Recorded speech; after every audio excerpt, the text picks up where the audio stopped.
Hi friends, welcome to RS educations. Guys, ఈ రోజు మనం వార్తల్లో నిలిచినటువంటి అంతర్జాతీయ, జాతీయ మరియు రాష్ట్రీయ అంశాల గురించి అండ్ వార్తల్లో నిలిచినటువంటి వ్యక్తులు మరి క్రీడా సంబంధిత అంశాల గురించి ఈ రోజు ఈ వీడియోలో మనం డిస్కస్ చేయబోతున్నాం. So let start. చెప్తున్నాం కొన్ని, అది కూడా చూడండి. మొట్టమొదటి దేశం అంటే ప్రపంచవ్యాప్తంగా తీసుకుంటే మొట్టమొదటిసారిగా ఇప్పటి వరకు కూడా ఏ దేశము తీసుకున్నటువంటి ఒక నిర్ణయాన్ని ఒక కార్యక్రమాన్ని ఈ రోజు మనకి రష్యా దేశం చేపట్టి వార్తలు నిలిచింది. సో ఇటీవల కాలంలో కూడా రష్యా తరచూ వార్తలు నిలుస్తుంది. అనేక విషయాల్లో మొట్టమొదటిసారి అనే అంశంతోనే వార్తలు నిలుస్తుంది. అది ఏ విధంగా అంటే తీసుకుంటే మనకి ఇటీవల కాలంలో మనకి స్పుట్నిక్ వి, సో ప్రపంచవ్యాప్తంగా మొట్టమొదటి దేశంగా ఒక వ్యాక్సినేషన్ ప్రక్రియను ప్రారంభించినటువంటి దేశం అండ్ మొట్టమొదటిగా వ్యాక్సినేషన్ తయారు చేసినటువంటి దేశం ఏది అన్నా కూడా మనం ఏం చెప్తామంటే రష్యా దేశం. సో రష్యా మనకి ఇటీవల కాలంలో మొట్టమొదటి దేశం ప్రపంచవ్యాప్తంగా వ్యాక్సినేషన్ ప్రక్రియను ప్రారంభించింది. అండ్ ఆ వ్యాక్సిన్ క్రియేట్ చేసింది ఏది అంటే రష్యా. స్పుట్నిక్ వి అని చెప్పే ఒక వ్యాక్సిన్ తయారు చేసి వార్తలు నిలిచింది. అండ్ అదే విధంగా ఇటీవల మరి మొన్నటి కాలంలో కూడా అంటే లాస్ట్ వీక్ లో కూడా మనం చూసాం, మెయిన్ గా యానిమల్స్ ని ఉద్దేశించి కరోనా వ్యాధికి సంబంధించి, సో జంతువులలో వచ్చేటువంటి కరోనా వ్యాధిని కూడా గుర్తించడం అయితే జరిగింది. సో దానికి సంబంధించి వాటి యొక్క క్షేమం కోసం వాటి యొక్క సంక్షేమం కొరకు వాటి కొరకు కూడా యానిమల్స్ కొరకు కూడా వ్యాక్సినేషన్ ప్రక్రియను ప్రారంభించాలి అని చెప్పే ఉద్దేశంతో ప్రపంచవ్యాప్తంగా మొట్టమొదటిసారి ప్రపంచంలో వ్యాక్సిన్స్ ఫర్ యానిమల్స్ అని చెప్పే ఒక అంశంతో మొట్టమొదటి దేశంగా మనకి ఈ యొక్క రష్యా దేశం వార్తలు నిలవడం అయితే జరిగింది. మనకి ఇదే విధంగా తీసుకుంటే దీన్ని తయారు చేసినటువంటి సంస్థ ఏది, ఈ యొక్క యానిమల్స్ కోసం అని చెప్పాను. సో ఈ యొక్క యానిమల్స్ కోసం తయారు చేసినటువంటి మొట్టమొదటి ఆ యొక్క సంస్థ ఏది అంటే రసెల్ కాలన్. సో చాలా ఇంపార్టెంట్ మనకి ఇటీవల కాలంలో వస్తున్నటువంటి యొక్క వ్యాక్సినేషన్ ప్రక్రియలకు సంబంధించినటువంటి అంశాలు కావచ్చు, లేదా ముఖ్యంగా తీసుకుంటే మనకి ఆ యొక్క సంస్థలు. సో రషెల్ కాలన్సే అని చెప్పి ఒక సంస్థ తయారు చేసినటువంటి వ్యాక్సిన్ యానిమల్స్ కోసం మనకి ప్రపంచంలోనే మొట్టమొదటి వ్యాక్సిన్ అని చెప్పవచ్చు. సో అటువంటి దేశంగా మనకి ఈ యొక్క రష్యా దేశం వార్తలు నిలవడం అయితే జరిగింది. మెయిన్ గా తీసుకుంటే ఇటీవల కాలంలో నిలిచింది ఈ విధంగా మనకి రష్యా ప్రపంచంలోనే మొట్టమొదటి దేశం అని చెప్పవచ్చు. అండ్ నెక్స్ట్ వచ్చేసరికి ఈ రోజు వార్తలు నుంచి మరొక అంశం ఏది అంటే ఈ రోజు ప్రపంచంలోనే మొట్టమొదటి వ్యాక్సినేషన్ కార్యక్రమాన్ని ప్రారంభించి వార్తలు నిలిచింది. ఇటీవల కాలంలో కూడా చూసాం, మనం ప్రారంభించిన దేశం మనకి మొట్టమొదటి దేశం రష్యా అని చెప్పాం, కానీ మరలా ఏంటి వ్యాక్సినేషన్ ప్రారంభించడం అంటే యానిమల్స్ కోసం. సో ఇటీవల కాలంలో తయారు చేసినటువంటి ఆ యొక్క వ్యాక్సిన్ ని ఈ రోజు ఈ యొక్క దేశం మనకి దీనిని వ్యాక్సినేషన్ ప్రక్రియను ప్రారంభించి వార్తలు ఇచ్చింది. సో మొట్టమొదటి దేశం ప్రపంచంలోనే యానిమల్స్ కి వ్యాక్సినేషన్ సెంటర్స్ ని కావచ్చు, వ్యాక్సినేషన్ ప్రక్రియని కావచ్చు ప్రారంభించి వార్తలు ఇచ్చిన దేశం ఏది అంటే రష్యా దేశం.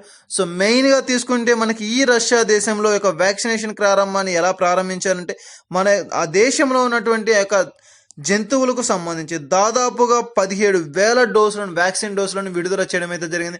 సో మన యొక్క ఇళ్లలో మన యొక్క హోమ్స్ లో ఉండేటువంటి యొక్క పెంపుడు జంతువులు, సో యానిమల్స్ లో కూడా అన్ని రకాల యానిమల్స్ కి ప్రజెంట్ కాదు, కానీ ప్రస్తుతం మన యొక్క హోమ్స్ లో ఉన్నటువంటి పెంపుడు జంతువులకు సంబంధించినటువంటి యొక్క ఏ అయితే జీవులు ఉంటాయో సో ఆ యొక్క యానిమల్స్ కి మొట్టమొదటి వ్యాక్సిన్ అందచేయాలి అని చెప్పే ఉద్దేశంతో మొత్తంగా 17,000 డోసులను విడుదల చేస్తూ ఈ రోజు యొక్క రష్యా ప్రభుత్వం వార్తలు ఇచ్చింది.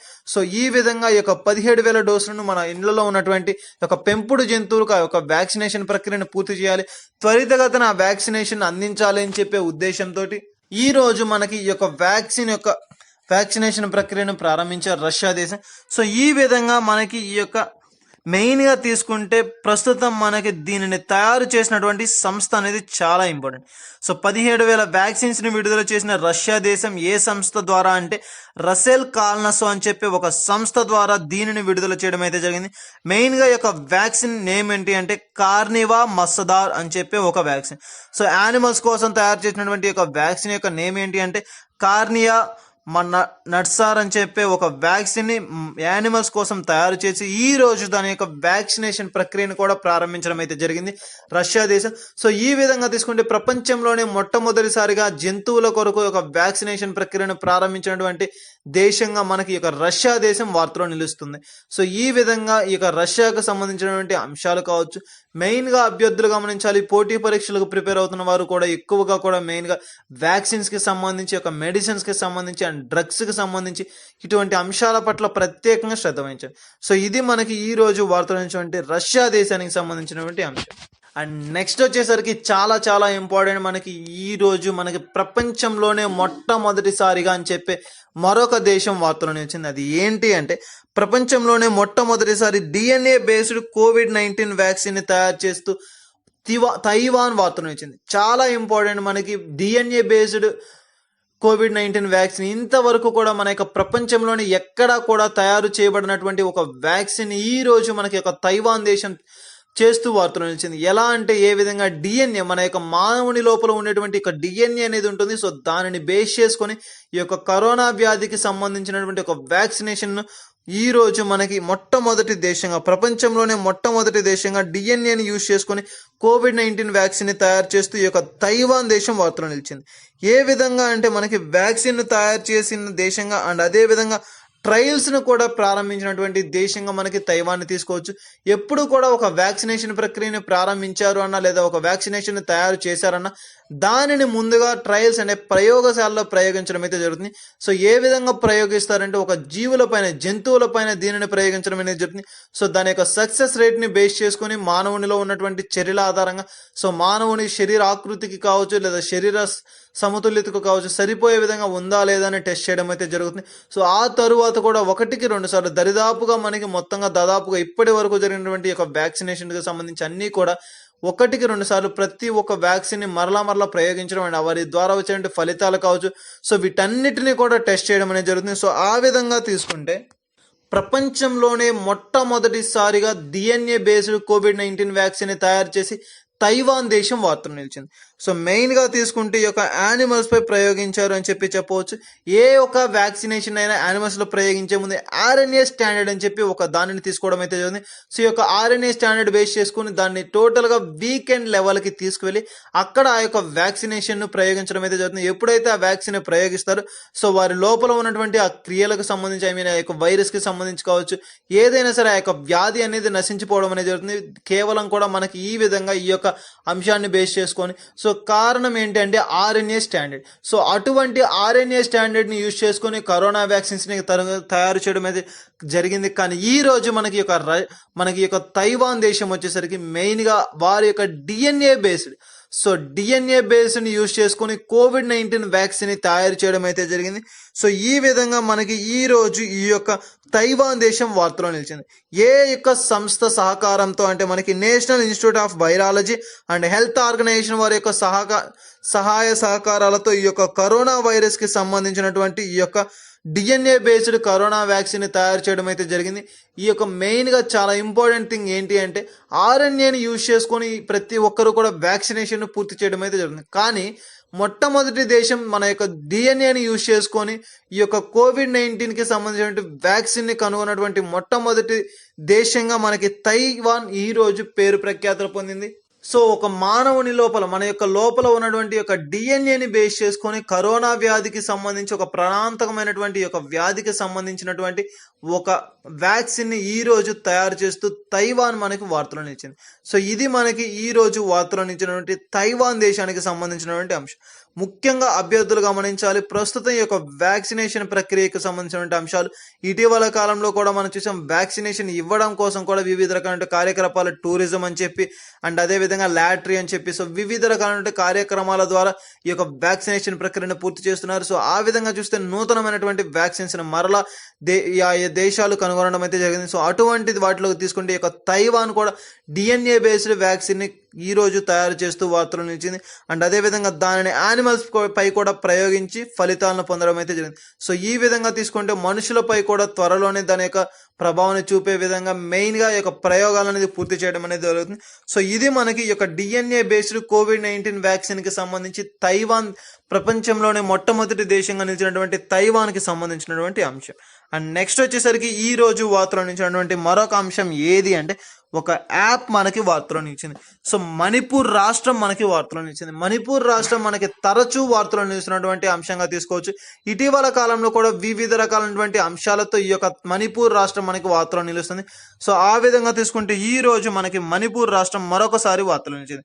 Mono app. సో ఇటీవల కాలంలో మోనో అని చెప్పే ఒక యాప్ ద్వారా ఈ యొక్క మణిపూర్ రాష్ట్రం వార్తలో నిలవడం అయితే జరిగింది. ఎందుకు అంటే ఆ యొక్క రాష్ట్రంలో విధించినటువంటి ఆ యొక్క మెయిన్గా ఆ మణిపూర్ రాష్ట్రానికి సంబంధించినటువంటి లాక్డౌన్ ప్రక్రియను పొడిగించడం ద్వారా సో అక్కడ ఉన్నటువంటి నిత్యావసరాలు ముఖ్యంగా కూడా కూరగాయలకు సంబంధించినటువంటి ఒక కొరత అనేది ఏర్పడడం అయితే జరిగింది.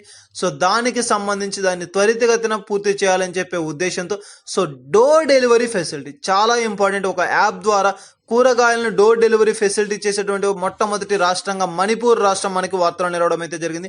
సో అటువంటి మణిపూర్ రాష్ట్రానికి సంబంధించినటువంటి మరొక కీలకమైనటువంటి యాప్ని తయారు చేస్తూ ఈ రోజు వార్తలు నిలిచారు ఆ రాష్ట్ర సీఎం గారు అయినటువంటి ఎన్ బిరల్ సింగ్. చాలా ఇంపార్టెంట్. మనకి ఇటీవల కాలంలో కూడా తరచూ వార్తలు నిలిచినటువంటి ముఖ్యమంత్రుల పట్ల అండ్ గవర్నర్స్ పట్ల ఆ రాష్ట్రానికి సంబంధించినటువంటి వ్యక్తుల పట్ల చాలా చాలా ఇంపార్టెంట్ కాబట్టి వాటి పట్ల ప్రత్యేకమైనటువంటి శ్రద్ధ వహించండి. సో అటువంటి యొక్క రాష్ట్రంగా ఈ రోజు మనకి మణిపూర్ రాష్ట్రం తీసుకుంటాం. సో వారిలో మనకి ఇంపార్టెంట్ పర్సన్ ఎవరు అంటే బైరల్ సింగ్ అండ్ ఎన్ బైరల్ సింగ్ అని చెప్పే ఒక ముఖ్యమంత్రి గారు ఈ యొక్క మణిపూర్ రాష్ట్రానికి చెందినటువంటి వ్యక్తి ఒక కార్యక్రమాన్ని చేపట్టి వార్తలు ఇచ్చారు. సో అది ఏంటి అంటే మరొక యాప్ని తయారు చేస్తూ వార్తలు ఇచ్చారు. ఆ యాప్ ఏంటంటే MHIM అని చెప్పి ఒక యాప్, మణిపూర్ హోమ్ ఐసోలేషన్ అని చెప్పి ఒక యాప్ని తయారు చేస్తూ మణిపూర్ హోమ్ ఐసోలేషన్ మేనేజ్మెంట్ అని చెప్పి ఒక యాప్ని తయారు చేస్తూ వార్తలు ఇచ్చారు. కరోనా వ్యాధికి సంబంధించినటువంటి ఒక కీలకమైనటువంటి యాప్గా దీనిని మనం పేర్కొనడం అయితే జరిగింది. సో ఎవరైతే ఒక కరోనా వ్యాధి బారిన పడి ఐసోలేషన్లో ఉన్నారు, హోమ్ ఐసోలేషన్లో ఉన్నటువంటి యొక్క వ్యాధిగ్రస్తుల కొరకు తయారు చేసినటువంటి యాపే మనకి ఈ యొక్క MHIM అని చెప్పి ఇటీవల కాలంలో కూడా వివిధ రకాలైనటువంటి యాప్స్ని తయారు చేయడం మనం చూసాం.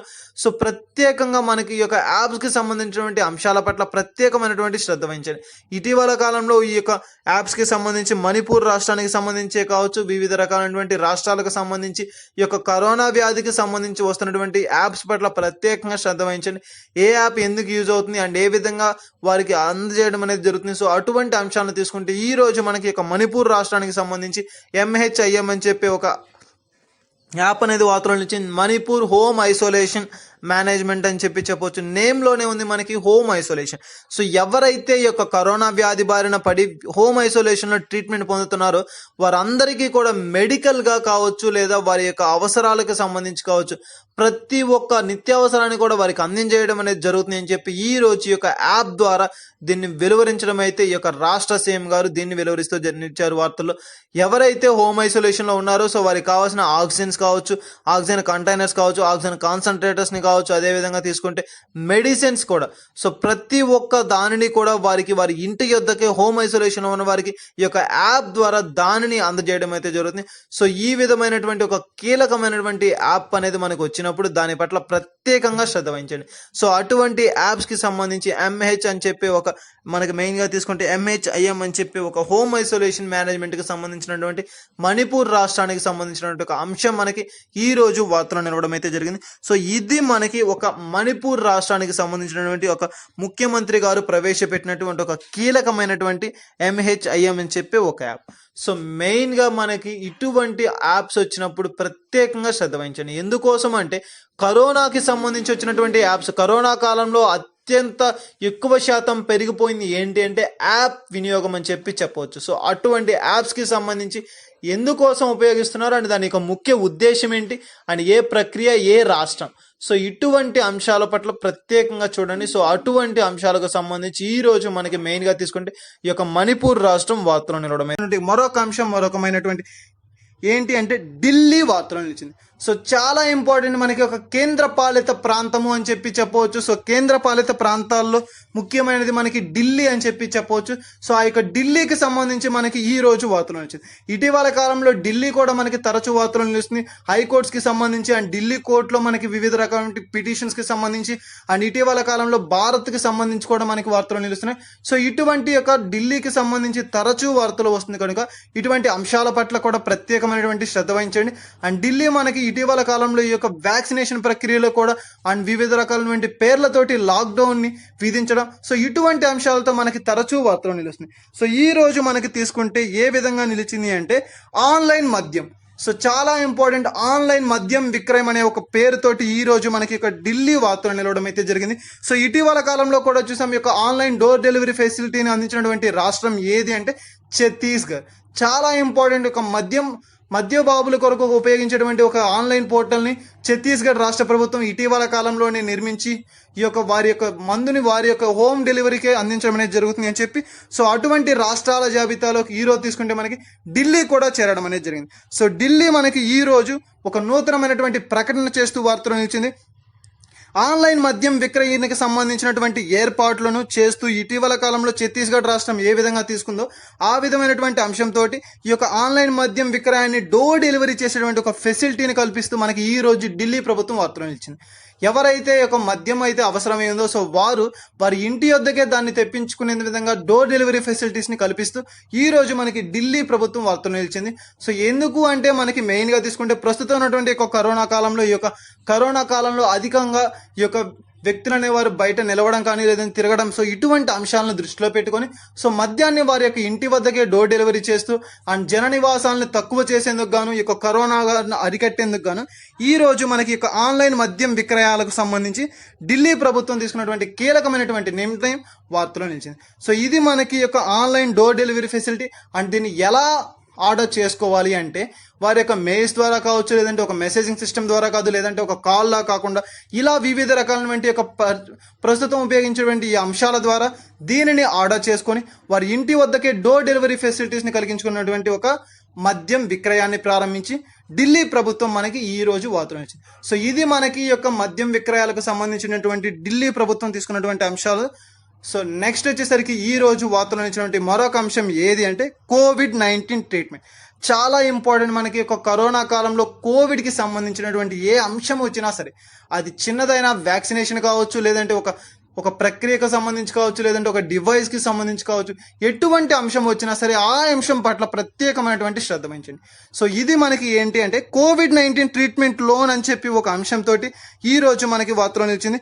COVID-19 ట్రీట్మెంట్ లోన్ వెంటిలేటర్స్ అని చెప్పి ఒక అంశంతో వార్తలు నిలవడం అయితే జరిగింది. సో ఎవరికైతే ఈ యొక్క కరోనా కాలంలో యొక్క వైద్యం కావాల్సి వస్తుందో అండ్ ఈ యొక్క వైద్యానికి సంబంధించినటువంటి ఏ యొక్క అంశానికైనా మనీ అనేది అవసరమైతే వైద్య సదుపాయాలకు కావచ్చు, మెడిసిన్స్కి కావచ్చు, లేదా ఈ కరోనా కాలంలో అవసరమైనటువంటి ఈ వైద్య పరికరాలు, సో వీటన్నిటికీ సంబంధించి లోన్ అనేది ఇవ్వడం అనేది జరుగుతుంది అని చెప్పి దాని యొక్క మీనింగ్. సో అక్కడే మనకి అర్థమవుతుంది COVID-19 ట్రీట్మెంట్ లోన్ అని చెప్పి. సో COVID-19 ట్రీట్మెంట్ అంటే కరోనా కాలంలో యొక్క మందులకు సంబంధించి లేదా మెడిసిన్స్ యొక్క మొత్తం వెంటిలేటర్స్కి కానీ వివిధ రకాలైనటువంటి కారణాలకు సో వారికి లోన్ అనేది ఇస్తూ వార్తలో నిలిచింది. సో ఈ యొక్క దేని యొక్క సంస్థ నిర్వహిస్తుంది అంటే ఇండియన్ బ్యాంక్ అసోసియేషన్.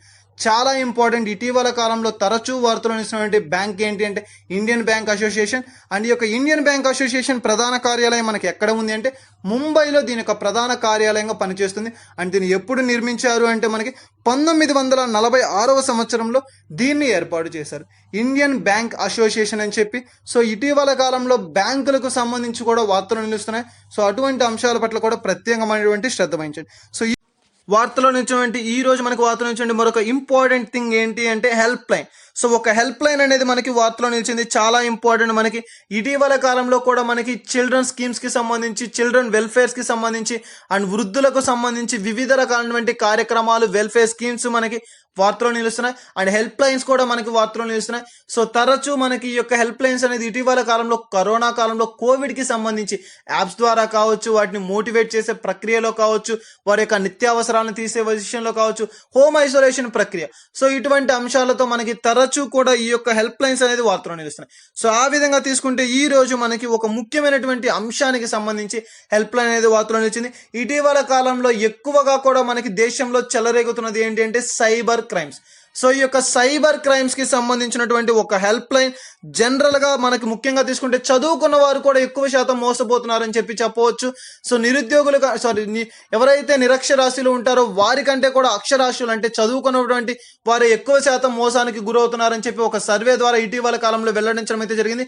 సో వీరైతే మనకి ఏకంగా లక్షలు, వేలు, కోట్ల రూపాయలు కూడా మనకి వీరు ఈ యొక్క వీటి వల్ల పోగొట్టుకోవడం అయితే జరిగింది. సో ఈ యొక్క సైబర్ కేసెస్ కి సంబంధించి ఒక ముఖ్యమైనటువంటి హెల్ప్ లైన్, ఒక టోల్ ఫ్రీ నెంబర్ మనకి ఈ రోజు వార్తలో ఇచ్చింది. చాలా ఇంపార్టెంట్, మనకి ప్రతి ఒక్కరు కూడా ఈ యొక్క నెంబర్ని నోట్ చేసుకోండి. ఎందుకంటే మనకి సైబర్ క్రైమ్స్ అనేది, సైబర్ నేరాలు అనేది మనకి ఇటీవల కాలంలో ఎక్కువగా కూడా పెరిగిపోయాయి. సో దానికి సంబంధించి దాన్ని అరికట్టేందుకు గాను ఒక హెల్ప్ లైన్ మనకి 155260 అని చెప్పి ఒక హెల్ప్ లైన్ మనకి ఈ రోజు వార్తలు ఇచ్చింది. సో దీనిని నిర్వహించేటువంటి సంస్థ ఇది చాలా important, ministry of home affairs. So ministry of home affairs అనేటువంటి ఒక మినిస్ట్రీ, ఒక మంత్రిత్వ శాఖ దీనిని నిర్వహిస్తుంది. ఇటీవల కాలంలో కూడా మనకి ఈ యొక్క మినిస్ట్రీ ఆఫ్ హోమ్ అఫైర్స్ కి సంబంధించి కావచ్చు, ఈ యొక్క హెల్ప్ లైన్ కి సంబంధించి కావచ్చు, ఎల్డర్స్ అండ్ ఓల్డర్ ప్రొటెక్షన్ కోసం, చిల్డ్రన్ స్కీమ్స్ కోసం, వారి యొక్క పరిరక్షణ కోసం, ఇటువంటి అంశాలతో మనం తరచూ కూడా ఈ యొక్క help lines, toll free numbers ని వార్తలో చూసాం. ఈ రోజు వచ్చేసరికి మనకి మరొక ఈ యొక్క సైబర్ కేసెస్ కి సంబంధించినటువంటి హెల్ప్ లైన్ అనేది వార్తలో ఉంచారు. ఇటువంటి అంశాలు కనుక వార్తలు నిలిస్తే ఆ యొక్క అంశాల పట్ల ప్రత్యేకమైనటువంటి శ్రద్ధ వహించండి. సో ఇది మనకి ఈ రోజు వార్తలు అనేటువంటి హెల్ప్ లైన్ 155260 చాలా ఇంపార్టెంట్ అండ్ మనకి ఎక్కువ శాతం పోటీ పరీక్షలు అడిగేటువంటి ఒక కేసెస్ కి, ఎక్కువగా కూడా యొక్క సైబర్ క్రైమ్స్ కి సంబంధించి వచ్చినటువంటి నూతనమైనటువంటి ఆ టోల్ ఫ్రీ నెంబర్ ఏంటి అని చెప్పి అడుగుతారు. సో 155260. సో దీన్ని ప్రారంభించినటువంటి మంత్రిత్వ శాఖ ఏది అంటే మనకి ministry of home affairs. So మంత్రిత్వ శాఖలో మనకి ఇటీవల కాలం నుండి తరచూ వార్తలు నిలుస్తున్నాయి. సో అటువంటి మంత్రిత్వ శాఖలకు సంబంధించినటువంటి అంశాలు కనుక వార్తలు నిలిస్తే ఆ యొక్క అంశాల పట్ల ప్రత్యేకమైనటువంటి శ్రద్ధ వహించండి. ఎక్కువగా కూడా ఆ యొక్క మంత్రిత్వ శాఖ ఏది, ఏ శాఖ ద్వారా ఈ యొక్క కార్యక్రమాలు నిర్వహించబడుతున్నాయి అండ్ దానికి ప్రస్తుతం మంత్రిగా ఎవరు విధులను నిర్వహిస్తున్నారు. సో ఇటువంటి అంశాల పట్ల ప్రత్యేకమైనటువంటి శ్రద్ధ వహించండి. సో ఇది మనకి ఈ రోజు వార్తలు ఇచ్చినటువంటి ఒక సైబర్ కేసెస్ కి సంబంధించినటువంటి హెల్ప్ లైన్, ఆ toll free number. And next వచ్చేసరికి ఈ రోజు వార్తలు ఇచ్చినటువంటి మరొక ఇంపార్టెంట్ థింగ్, దివ్యాంగులకు సంబంధించి. సో దివ్యాంగులకు సంబంధించి ఒక ప్రత్యేకమైనటువంటి ఒక సెంటర్స్ ని ఏర్పాటు చేస్తూ ఈ రోజు వార్తలు ఇచ్చింది. దేశవ్యాప్తంగా 14 సెంటర్లను ఏర్పాటు చేస్తూ ఈ రోజు మనకి ఒక మంత్రిత్వ శాఖ వార్తలు ఇచ్చింది. ఇప్పుడే చెప్పాం మనం ఈ యొక్క మంత్రిత్వ శాఖకు సంబంధించి, యొక్క మినిస్ట్రీస్ కి సంబంధించి ప్రత్యేకమైనటువంటి శ్రద్ధ వహించండి. సో ఎవ్రీ డే క్లాస్ లో మనం అట్లీస్ట్ 2 మినిస్ట్రీస్ అంటే 2 మంత్రిత్వ శాఖల గురించి చూడడం జరుగుతుంది. సో చాలా ఇంపార్టెంట్, మనకి మినిస్ట్రీ ఆఫ్ కామర్స్ అని, మినిస్ట్రీ ఆఫ్ ట్రైబల్ అఫైర్స్ అని చెప్పి సో నిన్నటి రోజున కూడా మనం చూడడం అనేది జరిగింది. సో ఈ యొక్క అపెడా సంస్థలకు సంబంధించి ఈ విధంగా మనకి తరచూ కూడా వివిధ రకాలైనటువంటి మంత్రిత్వ శాఖలు వార్తలో నిలుస్తున్నాయి. సో అటువంటి మంత్రిత్వ శాఖలకు సంబంధించినటువంటి అంశాల పట్ల ప్రత్యేకమైనటువంటి శ్రద్ధ వహించండి. సో ఇప్పుడు కాన్సెప్ట్ లోకి వచ్చేస్తే మనకి ప్రత్యేకమైనటువంటి సెంటర్స్ ని దివ్యాంగులకు సంబంధించి దేశవ్యాప్తంగా మనకి ప్రారంభించడం అయితే జరిగింది. సో 14 మంత్రిత్వ శాఖలను 14 సెంటర్స్ ని ఏర్పాటు చేశారు. ఆ యొక్క మంత్రిత్వ శాఖ ఏది అంటే ministry of social justice and empowerment. So social justice and empowerment అనే ఈ యొక్క మంత్రిత్వ శాఖ ఈ రోజు ఈ యొక్క దివ్యాంగులకు సంబంధించి, వారి లోపాలకు సంబంధించి చాలా ఇంపార్టెంట్ అండి. మనకి దివ్యాంగులు అంటే కొంతమందికి చేతులు ఫిజికల్ గా హ్యాండికాప్డ్ ఉంటారు అండ్ కాళ్ళు కావచ్చు అండ్ ముఖ్యంగా కళ్ళు ప్రాబ్లం ఏదో ఒకటి. సో మన యొక్క బాడీలో ఉన్నటువంటి ఏ ఒక్క అవయవమైనా సరే లోపం ఉంటే దాన్నే మనకి ఫిజికల్లీ హ్యాండిక్యాప్డ్ అంటే దివ్యాంగులు అని చెప్పి చెప్తాం. సో ఆ విధంగా ఎవరైతే ఉంటారో సో వారికి సంబంధించి ఒక ప్రత్యేకమైనటువంటి సెంటర్స్. సో ఈ యొక్క సెంటర్స్ ని ఏర్పాటు చేయాల్సినటువంటి ముఖ్య ఉద్దేశం ఏంటి, ఎందుకు వీటిని ఏర్పాటు చేస్తున్నారంటే చిన్న వయసు నుంచే వారికి సంబంధించి ట్రీట్మెంట్స్ ని ఇస్తూ అందుబాటులోకి ఆ ట్రీట్మెంట్స్ ని తీసుకువస్తూ తక్కువ వ్యవధిలో అంటే వారికి త్వరితగతిలోనే దాన్ని పూర్తిగా కంప్లీట్ గా వాటిని తీసివేసే ప్రక్రియ అని చెప్పి చెప్పవచ్చు. సో ఒక వినూత్నమైనటువంటి ఇంపార్టెంట్ ప్రక్రియ. సో చిన్న వయసులో నుంచే వారికి కనుక ఆ యొక్క వ్యాధికి సంబంధించి నిర్ధారణ పరీక్షలు కావచ్చు, ట్రీట్మెంట్ కానీ చేస్తే వారి యొక్క వైకల్యాన్ని కోల్పోయి నార్మల్ స్థితికి వచ్చేటువంటి అవకాశాలు చాలా ఎక్కువగా ఉన్నాయి. సో దాని కొరకు అటువంటి అంశాల పట్ల ఈ యొక్క హెల్ప్ లైన్ సెంటర్స్ అంటే దివ్యాంగులకు సంబంధించి ప్రత్యేకమైనటువంటి ఒక సెంటర్స్ ని ఈ రోజు యొక్క మంత్రిత్వ శాఖ ఏర్పాటు చేస్తూ వార్తలు వచ్చింది. Ministry of social justice and empowerment అని చెప్పే ఒక మంత్రిత్వ శాఖ. సో చాలా ఇంపార్టెంట్, మనకి ముఖ్యంగా తీసుకుంటే ఇటీవల కాలంలో ఒక సర్వే వెల్లడించింది. 2011 సెన్సెక్స్ ప్రకారంగా తీసుకుంటే 6 సంవత్సరాల లోపు ఉన్నటువంటి దివ్యాంగులు ఎవరైతే ఉన్నారో సో వారు మనకి 20 లక్షలకు పైగా ఉన్నారు. చాలా ఇంపార్టెంట్. సో అటువంటి వారందరినీ కూడా బాగు చేసేటువంటి ఒక సెంటర్స్ అని చెప్పి చెప్పవచ్చు. సో దీనికి సంబంధించి చూస్తే ఆర్టికల్ 48 మనకి యొక్క రాజ్యాంగంలో, కాన్స్టిట్యూషన్ లో కూడా ఆర్టికల్ 48 లో మనకి యొక్క దివ్యాంగులకు సంబంధించి వారి యొక్క పరిరక్షణార్థం తీసుకోవాల్సినటువంటి చర్యల గురించి మనకి ఈ యొక్క ఆర్టికల్ అనేది ఎక్స్ప్లెయిన్ చేయడం అనేది జరుగుతుంది. సో ఈ యొక్క పాలిటీ పరంగా కూడా ఆర్టికల్స్ అనేది మనకి చాలా ఇంపార్టెంట్. సో ఇటువంటి అంశాల పట్ల కూడా ప్రత్యేకమైనటువంటి శ్రద్ధ వహించండి. సో ఇది మనకి ఈ రోజు వార్తలు ఇచ్చినటువంటి ఒక మంత్రిత్వ శాఖ ministry of social justice and empowerment కి సంబంధించినటువంటి ఒక ముఖ్యమైనటువంటి అంశం.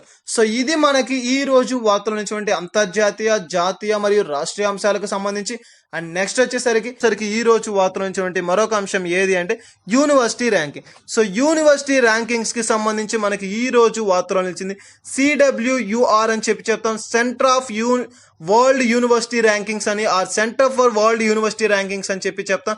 ఇటీవల కాలంలో మనకి ప్రతి సంవత్సరం కూడా ఈ యొక్క ర్యాంకింగ్స్ అనేది వెలువరిస్తారు. సో అటువంటి వాటిని తీసుకుంటే యూనివర్సిటీ ర్యాంకింగ్స్ మనకి ఈ రోజు వార్తలో నిలిచాయి. CWUR అని కూడా చెప్పవచ్చు. దీని యొక్క ప్రధాన కార్యాలయం మనకి CWUR అత్యున్నతమైనటువంటి న్యాయస్థానం అని చెప్పవచ్చు. అత్యున్నతమైనటువంటి విద్యను అందించేటువంటి విశ్వవిద్యాలయాల్లో పేరు ప్రఖ్యాతులు పొందినటువంటి టాప్ 2000 యూనివర్సిటీని ఈ యొక్క లిస్ట్ ద్వారా వెలువరించడం అయితే జరిగింది. సో ఈ యొక్క యూనివర్సిటీ ర్యాంకింగ్స్ ద్వారా ఈ యొక్క CWUR అనే ఒక సంస్థ, centre for world university rankings అనే సంస్థ, దీన్ని ఈ రోజు మనకి 2000కు పైగా ఉన్నటువంటి టాప్ యూనివర్సిటీస్ ని ఈ రోజు విశ్వవిద్యాలయాల లిస్ట్ ని విడుదల చేస్తూ వార్తలో ఇచ్చారు. సో అందులో తీసుకుంటే మనకి టోటల్ గా 2000 యూనివర్సిటీస్ కి సంబంధించి టాప్ ప్లేసెస్ లో 68th యూనివర్సిటీగా మన యొక్క భారతదేశం నుండి టోటల్ గా తీసుకుంటే మనకి 68 యూనివర్సిటీలు మన భారతదేశం నుండి ఎంపికయ్యాయి. 2000 యూనివర్సిటీలో 68 యూనివర్సిటీలు మన భారతదేశం నుంచి ఎంపికయ్యాయి. So top first place India పరంగా తీసుకుంటే మనకి Indian institute of Ahmedabad Gujarat లో ఉంది. So Indian institute of Ahmedabad మన భారతదేశం పరంగా తీసుకుంటే ఫస్ట్ ప్లేస్. అండ్ అదే విధంగా తీసుకుంటే 2000 ర్యాంకింగ్స్ లో తీసుకుంటే 415th ప్లేస్ లో మనకి ఈ యొక్క గుజరాత్ కి సంబంధించి ఇండియన్ ఇన్స్టిట్యూట్ ఆఫ్ అహ్మదాబాద్ అని చెప్పి యూనివర్సిటీ ఉండడం అనేది జరుగుతుంది. అండ్ నెక్స్ట్ వచ్చేసరికి ఇండియా పరంగా తీసుకుంటే ఫస్ట్ ప్లేస్. అండ్ ప్రపంచ వ్యాప్తంగా తీసుకుంటే 415వ స్థానాన్ని కలిగి ఉన్నటువంటి యొక్క Indian institute Ahmedabad. And next వచ్చేసరికి IISc బంగ్లాదేశ్ కి సంబంధించి ప్రపంచ వ్యాప్తంగా తీసుకుంటే 483వ స్థానాన్ని కలిగి ఉంది.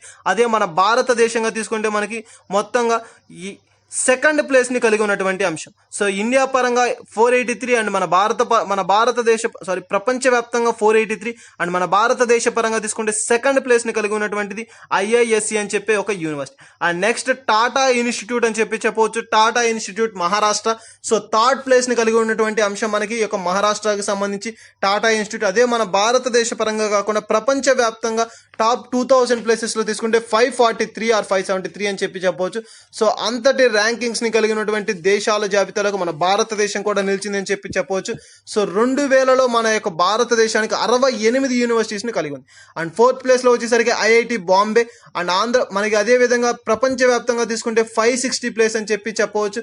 అండ్ నెక్స్ట్ తీసుకుంటే ఇంట్రాక్ట్ అని చెప్పవచ్చు. ఇర్డికార్ అని చెప్పి ఒక 5th ప్లేస్ లో మన భారతదేశానికి సంబంధించినటువంటి ఒక యూనివర్సిటీ ఉండడం అనేది జరుగుతుంది. సో ఈ విధంగా తీసుకుంటే టోటల్ గా 5th ప్లేసెస్ కి సంబంధించినటువంటి అంశాలు మన భారతదేశంలో.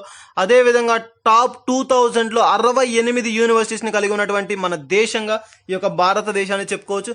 సో చాలా ఇంపార్టెంట్ మనకి ఎక్కువగా కూడా ఇక యూనివర్సిటీస్ కి సంబంధించి ఇటీవల కాలంలో తరచూ వార్తలు నిలుస్తున్నాయి. అండ్ మెయిన్ గా తీసుకుంటే యూనివర్సిటీ ర్యాంకింగ్స్ మనకి ఈ రోజు వార్తలు నుంచి ఈ యొక్క యూనివర్సిటీ ర్యాంకింగ్ కి సంబంధించి దీన్ని నిర్వహించేటువంటి సంస్థ ఏది అంటే యూనివర్సిటీ ఫర్ వరల్డ్ అని చెప్పవచ్చు. వరల్డ్ యూనివర్సిటీ ర్యాంకింగ్స్ ని విడుదల చేసేటువంటి ఒక సంస్థ CWUR అని చెప్పవచ్చు. Centre for world university rankings అని ఒక సంస్థ దీనిని నిర్వహిస్తుంది. సో వీరు ఈ రోజు 2000 యూనివర్సిటీస్ ని వెలువరించడం అయితే జరిగింది. టాప్ 2000 యూనివర్సిటీని వెలువరించారు.